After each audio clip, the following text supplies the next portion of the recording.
बीपीची गोळी जी ना मी 2-3 दिवस खाली नव्हती आणि 8 महिने ती साईडला ठेवलेली कवटी काढून. मरण आलं असं बरं झालं असतं. देवाने आपल्याला वाचवलं एवढे मोठे ऑपरेशन करून. कशाला वाचवलं काहीतरी कारण असेल ना.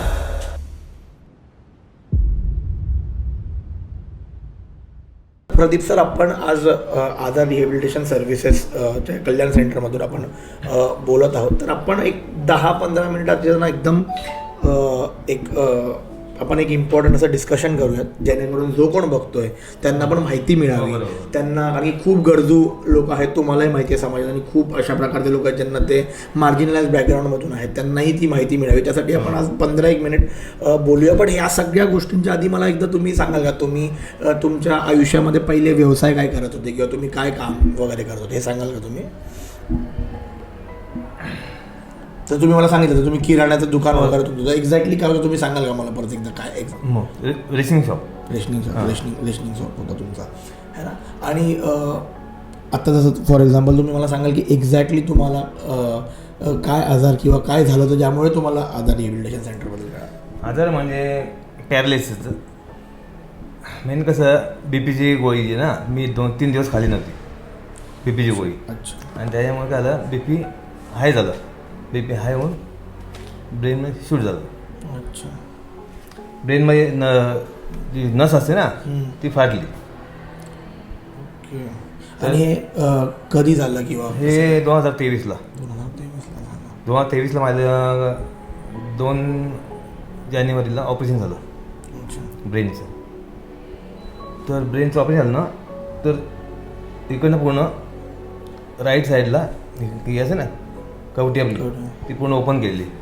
ओपन करून ते ऑपरेशन केलं आणि 8 महिने ती साईडला ठेवलेली कवटी काढून. म्हणजे हे साईडला होतं? हो, साईडला होती. मग डॉक्टरांनी एका बॉक्समध्ये ते केमिकल टाकून त्यांनी ती ठेवून दिलेली 8 महिने. मग ती माझ्या घरी नेऊन ठेवलेली कपाटामध्ये. आणि स्किन असते ना आपली, पण ते स्किनवरच होतं 8 महिने. आणि नंतर मग 8 महिन्याने पुन्हा ऑपरेशन केलं, लावली आणि स्टॅपल केलं. ते लगेच झालं व्यवस्थित. पण त्यात पॅरालाइसचा प्रॉब्लेम झाला मला. कारण की राईट साईड स्ट्रोक आला ना, राईट साईड स्ट्रोक आला त्यामुळे लेफ्ट साईड पूर्ण गेली. मला चालता येत नव्हतं ॲक्च्युली. 4 महिने बेडवर होतो मी घरीच. तर घरी मग फिजिओथेरपी डॉक्टर येऊन 5 महिने केलं मी. ते ॲक्युप्रेशर नीडल्स लावून ना ॲक्युप्रेशर करून त्यात मला चालता यायला लागला हळूहळू. त्यातनं झालं क्लिअर मी. पण तरी माझा बॅलन्स जायचा. बॅलन्स जायचं म्हणजे नक्की? बॅलन्स म्हणजे चालताना माझा पाय ना असं तिरकस पडायचा आणि बॅलन्स जायचा. मग नंतर भरपूर ठिकाणी मी असं ट्राय केलं. भरपूर दवाखाने बघितले. कर्नाटकला पांडुरंग हॉस्पिटल म्हणून आहे, तिकडे पण 5 वेळा जाऊन आलो. तिथे इंजेक्शन देतात, पण त्यांनी काही फरक नाही पडला. आणि आत्ता हे आपले आधार रिहॅबिलिटेशन सेंटरचं आहे ना, आमचे बाजूचे विलास जाधव म्हणून एक मामा आहेत आमचे, आपले ओळखीन. तर त्यांनी मला सांगितलं की अशा ठिकाणी तुम्ही जाऊन या, आधार रिहॅबिलिटेशन सेंटर कल्याणला. त्या ठिकाणी तुमचे एक्सरसाइज करून घेतील. तर मी ते 10 जूनला मी ॲडमिशन घेतलं. म्हणजे तुमचं 2023 तुमचं ऑपरेशन झालं. मग तुम्ही इथे कधी आलात? आता आलो 2025ला आलो. या 10 जूनला आलो. 10 जून 2025ला आलो इथे. आता 1 महिना होईल. पण जवळजवळ मला 30-35% फरक पडत आहे. म्हणजे चालताना माझा पाय जो तिरकस पडायचा तो ना आता तो सरळ पडायला लागला. आणि आता पहिले येताना मिसेस यायची जोडला म्हणजे सोबत. आता एक्स्ट्रा येतो, एकटा जातो. ओला रिक्षाने येतो, जातो ओला रिक्षा. पण मला डॉक्टर सांगायचे की एक्सरसाइज आणि व्यायामच करायला लागेल, फिजिओथेरपी. बाकी गोळ्या औषधांनी शक्यतो नाही होणार, पण जास्त करून व्यायाम करून आणि हेच करून होईल. तर प्रदीपजी, तुम्ही इथे तर बघा ना, तुम्ही 2 वर्षात खूप जागांवर गेले. हो, बरोबर. तर तुम्हाला खूप जागांमध्ये आणि आपल्या इकडच्या सर्व्हिसेसमध्ये काय इथे पण आता मला स्वतः फरक जाणवतोय. जसंही काय तुम्हाला मेजर फरक जाणार असेल की एवढा फरक पडला? इथले स्टाफ ना एक्सरसाइज करून घेत आहे, 1 तास. आणि ॲक्युप्रेशरची मशीन लावतात. त्याच्यामुळे तुम्हाला बरंच शिराप्याला शिराला ताण पडतो. त्यानंतर मला थोडंफार मला जाणवत आहे की चालताना मला फरक पडला आहे. पण शाश्वती आहे की होईल, कारण मी 2 वर्ष फिरलो भरपूर ठिकाणी पण कुठेच नाही. पण मी म्हणजे आपण माणूस असा म्हणजे हार मानतो, पण नाही बरं मी मनाने ठरवलं की नाही हार नाही मानायची, आपल्याला जिंकायचंच आहे यातनं. आज न उद्या होईल तर आपण प्रयत्न करूया. तुम्ही आता म्हणजे तुम्हाला खूप त्रासदायक असेल कदाचित मी माझं विचारणं, बट आणि मी हे का विचारतो तुम्हाला, मी हे पण सांगेन की खूप लोक असतील नाही विचारा हो, नाही ते समजलं पाहिजे. तर ते पण मानसिकरित्या त्यांना खूप त्रास होत असेल किंवा ते कोणता त्रास होतो. तर तुम्हाला जेव्हा कळालं की तुमची एक साईड पॅरलाइज्ड आहे ना, की आता मला पहिलेच माझ्यासोबत एवढं मोठं ऑपरेशन झालं, त्यानंतर माझी एक साईड पण पॅरलाइज झाली आणि आयुष्यभर जेव्हा आपण हातपाय दोन्ही वापरतो आणि अचानक जेव्हा आपल्याला हे कळतं की आपली एक साईड पूर्ण पॅरलाइज आहे, तेव्हा काय प्रकारचे विचार येतात आणि त्यातून निघायचं कसं, कसे तुम्ही निघाले? कारण की हे बघणाऱ्या लोकांना खूप महत्त्वाचं त्यांना हे कळणं. विचार म्हणजे वाईट विचार भरपूर येतात, कारण की असं वाटतं की जगणं नको माणसा. कारण की अपंग म्हणजे आपण स्वावलंबीपणा बोलतो, पण दुसऱ्यावर अवलंबून राहणं हे मग कोणाच्या मनाला पडत नाही. आता माझी तरी पूर्वी 2 वर्षापूर्वी आंघोळ मला करता येत नव्हती. मिसेस किंवा माझी मुलं ते आंघोळ करायची माझी, त्यांनी केलं माझं 2 वर्ष. पण आता मी स्वतः करतो, पण तो भरपूर त्रास होतो, आपल्याला वाटतं. पण हे असं कुणाला नको दुखणं, आता हे नशिबाचे खेळ आहेत आपले. पण होईल यातनं, पण आपण हार नाही मानायची. पण तुम्ही बघणाऱ्या लोकांना काय सांगाल की जिद्द ती कशी ठेवायची? जिद्द ठेवायची. कारण का माहिती का, कारण माझ्या मनामध्ये असे विचार यायचे की मरण आलं तर बरं झालं असतं, पण नाही. पण मी पण टी व्ही पण बघायचो, टी व्हीवर असे बरेच पॉडकास्ट होतात की त्यातनं काही चांगलं शिकायला मिळतं. तर त्यातनं मी ते टी व्हीवर बघायचो, त्यात प्रत्येक वेळी सांगायचे ना की कधी निगेटिव्ह गोष्ट म्हणजे निगेटिव्ह विचार करायचे नाहीत. तर मी पण तोच हे केला, नाही आपण जिंकायचं, आपल्याला वाईट विचार करायचे नाही, चांगले विचार करायचे ना. होईल ना, आज नव्हत्या देवाने आपल्याला वाचवलं आहे एवढे मोठे ऑपरेशन म्हणून. कशाला वाचवलं आहे, काहीतरी कारण असेल ना. आज न उद्या आपण होऊच सर चांगले होऊ ना पहिल्यासारखे, जिद्द सोडायची नाही. होईल, आज न उद्या होईल. आपला प्रयत्न करायचे, कर्तव्य आपलं करायचं, फळ देणारा देव आहे आपला, बरोबर ना.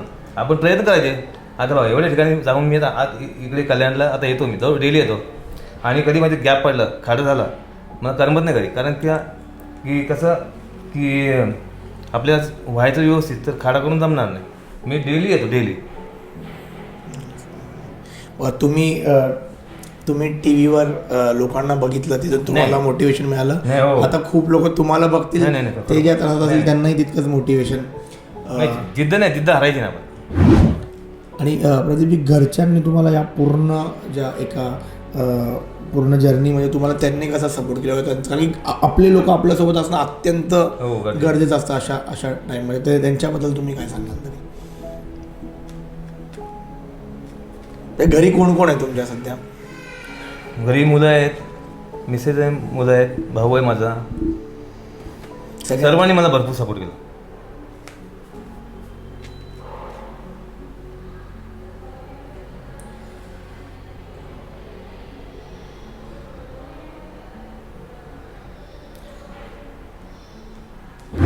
सगळ्यात मी तुम्हाला थँक्यू बोलेल, कारण की कॅमेऱ्यावर येऊन या सगळ्या गोष्टी बोलणं त्यातलं एक धाडस लागतं या गोष्टींसाठी. आणि कदाचित आम्ही कल्पनाही नाही करू शकत की ज्या त्रासामधून तुम्ही गेला असाल त्यामध्ये.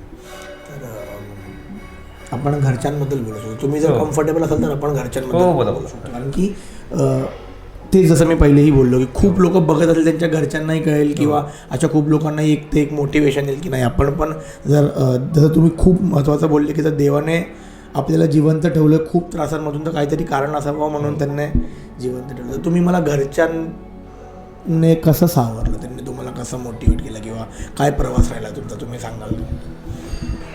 फॅमिलीमध्ये मिसेस, मुलं आहेत माझी, भाऊ आहे, मला एक विचारायचं होतं तुम्हाला, कदाचित तुम्हाला याचं उत्तर माहिती असावं, कदाचित नाही माहिती असावं, बट जर असेल तर तुम्ही प्लीज सांगाल की स्ट्रोकबद्दल ना लोकांचे खूप सारे गैरसमज असतात किंवा खूप काही गोष्टी असतात. तर राईट ट्रीटमेंट तुम्ही जशी घेतली तसं तर तुम्ही सांगाल लोकांना की अशा जेव्हा तुम्हाला स्ट्रोक येईल तेव्हा तुम्ही ह्या गोष्टी करायला हव्या, तर जो कोण बघत तर त्याला कळेल तर ती गोष्ट तुम्ही काय सांगाल त्यांना? स्ट्रोक आल्यानंतर ताबडतोब हॉस्पिटलमध्ये जायला पाहिजे. तर मला पण ताबडतोब हॉस्पिटलला नेलं, म्हणजे फॅमिली डॉक्टरांनी सांगितलं की हॉस्पिटलला घेऊन जा ताबडतोब. हॉस्पिटल नेल्यावर ताबडतोब डॉक्टरांनी डिसिजन घेतलं की हे सोनोग्राफी आणि MRI काढला की ताबडतोब ऑपरेशन करावं लागणार. ओके, ज्या गोष्टी नाही स्ट्रोक आला की ताबडतोब आपल्याला वाटलं जाणवलं असं काही. कसं जाणवतं ते तुम्हाला, ते कसं जाणवत होतं? मला तर जाणवलं म्हणजे मी डायरेक्ट टॉयलेटमध्ये पडलो असं, खाली बसलो, म्हणजे माझ्या अंगातली म्हणजे समजत नाही, अंगातनं पूर्ण आपण फुग्याची हवा निघत होते तशी पूर्ण मी डायरेक्ट जागेवर बसलो मी बाथरूममध्ये.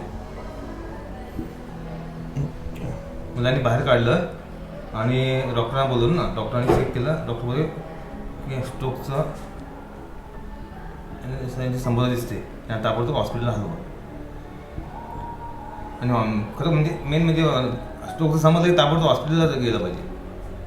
जर तुम्हाला उद्या कोणी विचारलं, समजा मी किंवा कोणी तुम्हाला येऊन विचारलं की यार मला ना आधार रिहॅबिलिटेशन सर्व्हिसेसच्या सेंटर्समध्ये जायचं आहे, ओके,